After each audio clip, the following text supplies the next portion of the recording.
என் வீடும் என் வீட்டார் அனைவரும் ஓயாமல் நன்றி சொல்வோம்.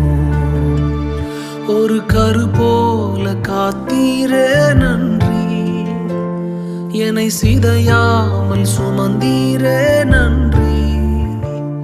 ஒரு கரு போல காத்தீரே நன்றி, என்னை சிதையாமல் சுமந்தீரே நன்றி.